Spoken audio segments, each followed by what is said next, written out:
welcome back to this show. Late Night Lately.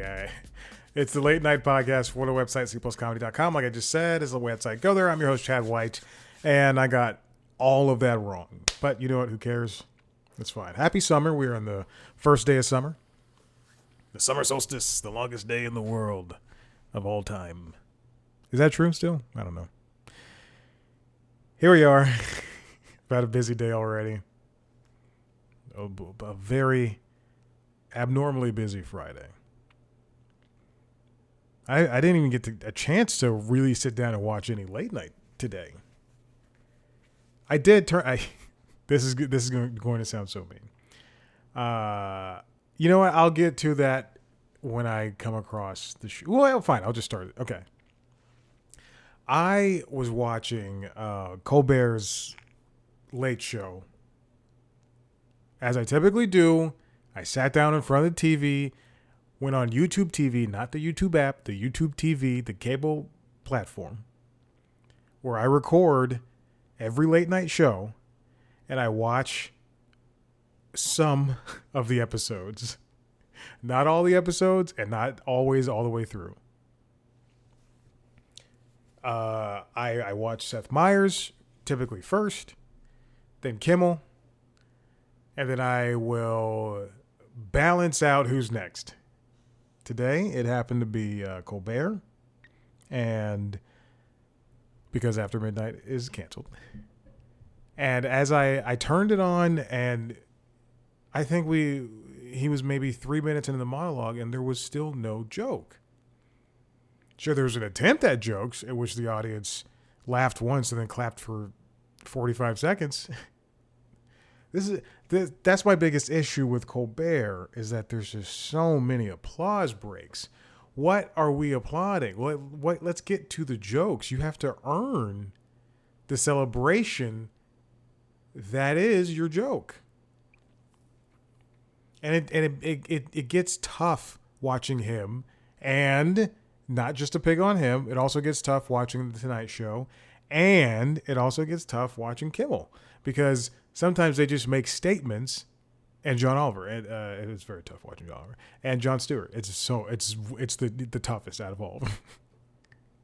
Because Stewart and Colbert, mostly out of all those people I just named, Stewart and Colbert will just say something, and then people will start clapping.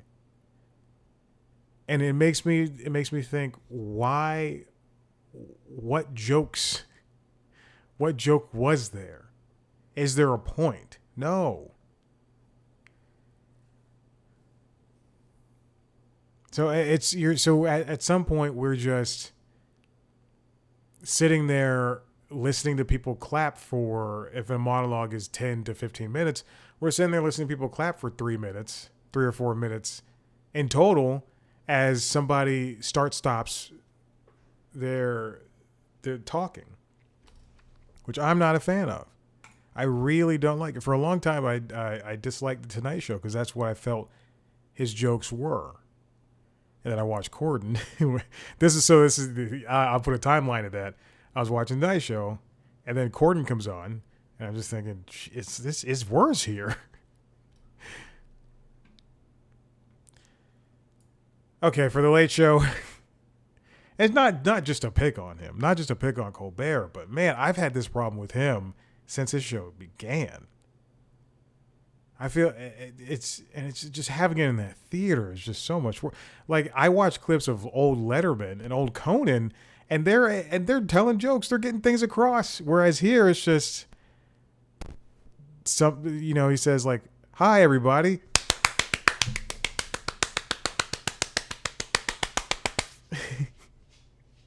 Oh, here he comes. Here comes Maverick. Okay. Colbert this week, in his first week as a lone late night host on CBS, Colbert this week had a very, yes, I see you, buddy. I know. Colbert had a very busy week, having on wonderful people, including Tammy Duckworth, who I love it when he has politicians on. Mariska Hargitay to talk about her new documentary, Carrie Condon, Nate Bargatze, which are the clips that managed to get a lot of views. The interviews, excuse me. Allison Williams, Damson Idris, Paul Simon, and Representative Maxwell Frost. This, I'm noticing this more and more, especially after I pointed it out to myself maybe a couple of months ago. But the Colbert, Fallon, they're all everybody. It's not just these two. Their views on YouTube are so low for their interviews, unless it's somebody who collectively people want to see. For some reason, the David Spade interview and the Wiz Khalifa interview from interviews from last week have more views than the Iowa Debris one.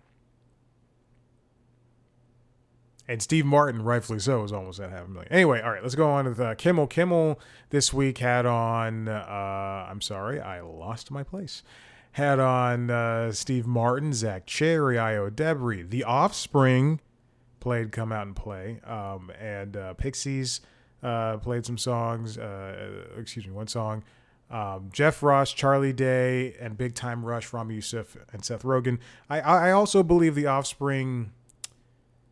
They had more videos up. I think it might be on their channel. I don't know. Yeah, this is my relationship to The Offspring. I do listen to a lot of music, like just so much music. Oh, we also had Science Bob on. I listen to just a lot of music. And The Offspring often comes up between my two subscriptions, which are YouTube Music and SiriusXM. The Offspring is obviously always played on Lithium. Sometimes 90s09, but always on Lithium, and sometimes Spectrum. And then I liked a couple of songs from me having from hearing them mostly again on SiriusXM. So I liked them on YouTube Music, and now with every alternative 90s, and I have a couple of. I'm not kidding. This is not a joke. I have a couple of alternative 90s playlists for rock. I don't want to keep things separate, or just like rock playlists in general. The Offspring will always come up, or like if I choose like a radio, if I have there's speakers all around the house. So if I'm just playing, a general '90s channel or a rock channel on SiriusXM or YouTube Music, it'll just start playing The Offspring. So according to YouTube, I am the biggest Offspring fan.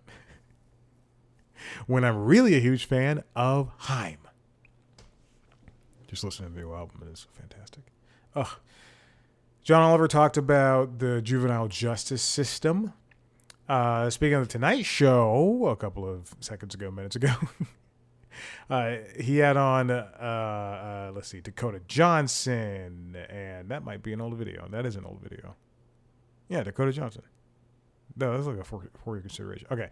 Anyway, he had on Harvey R. Bardem and Carrie Coon, John Christ, who said no to this to me interviewing him multiple times, Uma Thurman, and Lee Byung-hun from the Squid Game, the sisters HAIM.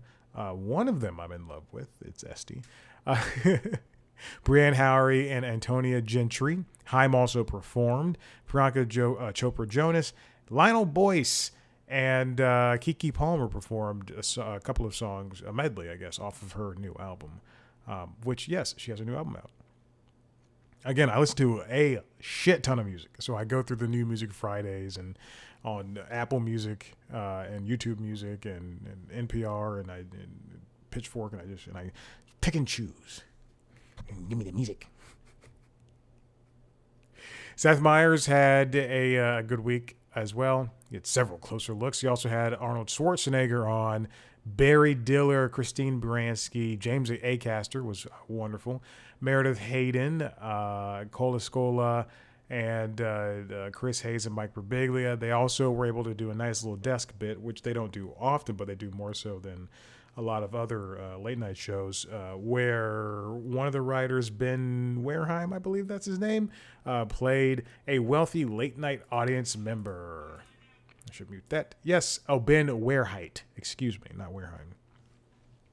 And then on the Daily Show, Stewart had a very long monologue that I will say was largely good. It was about half an hour long, and then he also interviewed John Mulaney.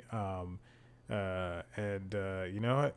With that monologue about the Israel and Iran and Trump's response to that, I gotta say he might win an Emmy. Klepper took up hosting duties, and he also had coverage of the military birthday parade for Trump. He interviewed Bill Clinton and James Patterson for their new book, and he also talked to Matt Berringer. If you don't know who Matt Berringer is, you are missing out. He's a musician, and he's good at what he does. And he also sat down to do an edition of Sports War with Desi Lydic talking about Caitlin Clark.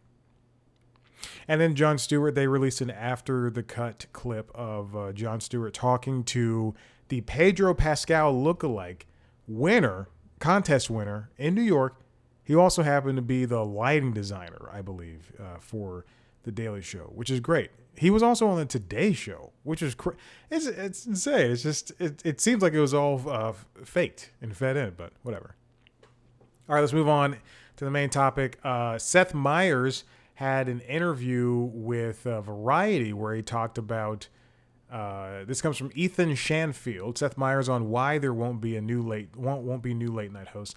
SNL UK and his Axe Not Safe for Work weekend update joke. It's a good interview piece, but in the interview he talks about he mentions why he won't think that there will be a new late night host.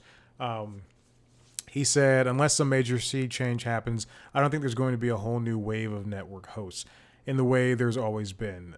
Nobody understands this business and this format better than Jimmy Kimmel. Jimmy Kimmel previously said that in 10 years, there's not going to be any late night hosts at all.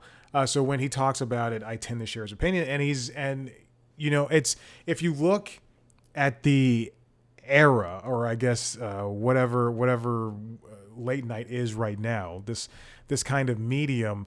Last week I spoke about how the Emmy category is basically essentially almost non-existent. We're taken down to 3, and the shows that are there have been there for a while, but there's no point kind of, if CBS is giving up its 11:45, is that true? It's 12:15 or 12:35. I don't know what time after midnight and James Corden came on, then that could pave the way for NBC to do the same thing.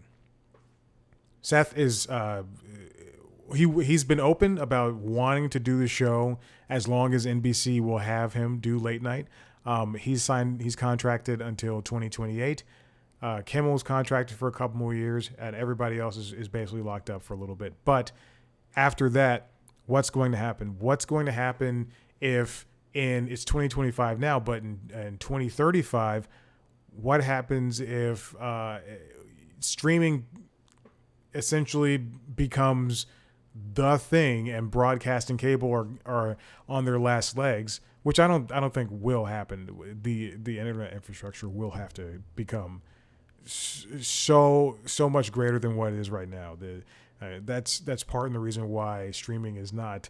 It is overtaking television, which I'll get to in the constitutionals that comes out today, but it's going to, and constitutionals 341 for you freaks who need a catalog, but it'll be a lot.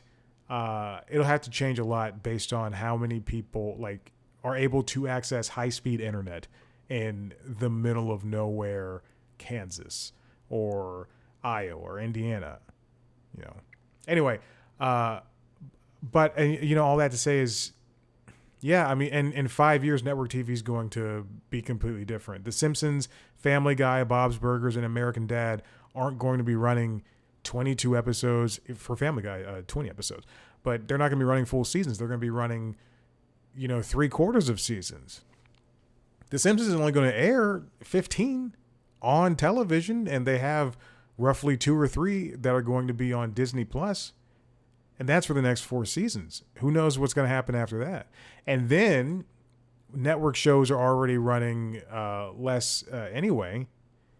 Grey's Anatomy is long running in itself, but what happens when that's going to change? We have CBS really turning into Survivor and Amazing Race and Big Brother with 90-minute episodes, but that's because those are easy and they're cheap compared to having. I love the show Ghosts, but having more episodes of Ghosts, which already does 20 or 22, something like that. That was a bad example. Network TV is changing, and it's not going to be for the better because of streaming, and people are getting paid. The actors and the people behind the scenes are getting paid less, and networks just kind of want to keep that money for themselves to bolster up their revenue and everything. It's a real, not a shock, and I don't want to say a bummer. It is a bummer, but it's a real downer to see what was once a great institution just go downhill, because the tides are changing when it comes to how people enjoy media. I want to read more continued quotes. He said, "It does bum me out that other people won't have exactly this opportunity. Then again, when you think about podcasts, they just have as big of a reach as we ever had." And it's very true. The same people who, if at this point in time, if Carson was around, he'd probably his viewership is probably equal to that of an episode of Conan O'Brien Needs a Friend. Or, well, I mean, hold on. Conan wishes. No offense to Conan. Conan wishes he would ever get that many listeners for one episode of a podcast. But that is the truth. If Friends average 20 million viewers per episode or something like that, it's different. If podcasts, they can become so niche. You can have a show like Doughboys, and they could probably be getting, I don't know, 100,000 listeners per episode. I don't know if that's good or not. I'm just saying numbers. You could have Joe Rogan, and he can get 1 million listeners per episode, and Doughboys could get 500,000 per episode. And that, if you equate that to television, what is now, those are like really excellent numbers compared to, this show and and other and maybe like an even NPR podcast that's not Fresh Air. Fresh Air is more than likely doing so many better numbers than all songs considered alt Latino.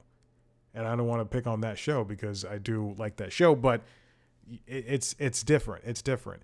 And that's the thing that podcasting, I think companies need to understand, is that depending on the show, it's going to be different for everybody. And just because Conan is excelling, or Amy Poehler, or your Joe Rogans, or Kara Swisher, one of those people I don't like.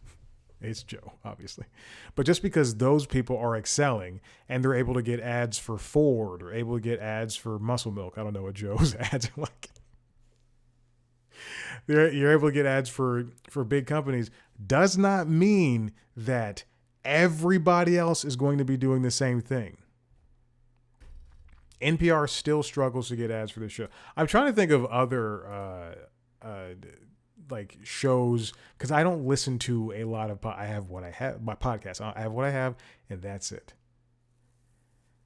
I'm scrolling through, I'm on Pocket Casts, and they have on their web app, and I'm in the Discover section, and I'm looking at here's a podcast, Silver Linings with the Old Gays. We're based on how many people are rating it. There's no ratings for this podcast. It's brand new.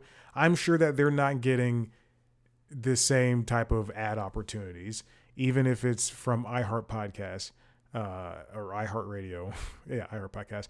It's not going to get the same opportunities as, is this a queer section? Oh, Pods for Pride. I'm like, there's a lot of gay podcasts here. But it's probably not getting the same amount of ad opportunities from Headgum's So True with Caleb Huron, which is not getting the same type of opportunities from that, I don't know, Pushkin Industries bad women the Blackout Ripper is probably getting. It's all tough, and these companies have to understand that it's not all. You can't just you can't just make a podcast and then it do well. I'm sure even Good Hang with Amy Poehler, even though I see the videos on YouTube, I see that a whole hour-long conversation between Amy Poehler and Seth Meyers has 1 million viewers. It's not the same as, everything else, every other podcast that Joe Rogan or Call Her Daddy Alex, whatever the fuck her name is, Alex Cooper. It's not the same as those two.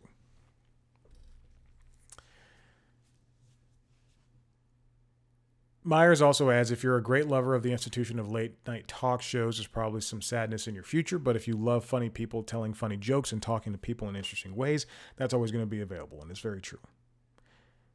But even still, Conan's transition to podcasting is just, I'm so glad he's doing it and he's enjoying himself and other people are enjoying him too. It's just something that's not my bag. I don't care about watching his podcasts. I don't want to listen to the podcast. Also, it's a show that I have to turn down frequently. Everybody's so loud and they always end up screaming. Like, my goodness, it's just, it's whatever. By 2035, Kimmel and Meyers in turn are correct. We won't have late night as the way it is. We lost Friday shows. There used to be Friday shows, and now that's all going to shift to podcasts. And if anything, it'll all shift to online. You'll see more YouTube shows or Netflix streaming shows. You won't see more. You'll see a shift towards more of those. You won't see more of them because I think Netflix is kind of done with the talk show thing. I think Netflix will do more talk show stuff, but I think Hulu is completely done. If Hulu comes out with more talk shows after Sarah Silverman's show, which was good, I will be so surprised. If Hulu and Disney Plus and Paramount Plus, just if any of those and Peacock have an Apple TV, have any more streaming talk shows, I will just color me surprised because it'll be very interesting to see. And if anything, there'll be 10 episodes at a time, and then they'll be canceled soon after that. But I went off on a tangent, and I meant to. I was trying to say something else, but yeah, the YouTube thing. We'll see more shows like Hot Ones, just kind of very specific shows that are heavily advertised and are hoping to get an audience of 1 million or 2 million per video because of how sensationalized it is. Listen, if you like what you heard here, head to the website, cpluscomedy.com, where you can see me talk to famous people sometimes. If you want to see a video version of this show, go to youtube.com/cpluscomedy, where you can see me in all my glory, probably wearing a shirt that I wore last week. And you can also, I washed it, as where you can also see a video version of the other podcasts, Late Night Lately, the Late Night Show, as well as LinkedIn Logs, the Constitutionalist Podcast, the Entertainment Business News Podcast, and LinkedIn Logs, the Jobs Podcast. I forgot what I was doing. You can also see me talk to famous people on youtube.com/cpluscomedy. I just talked to Julia Seabaugh, the director of a Mark Maron documentary. You can follow us on social media, Blue Sky, Instagram, and TikTok @cpluscomedy, me @ChadBlackWhite. Thanks so much. See you next time. Bye.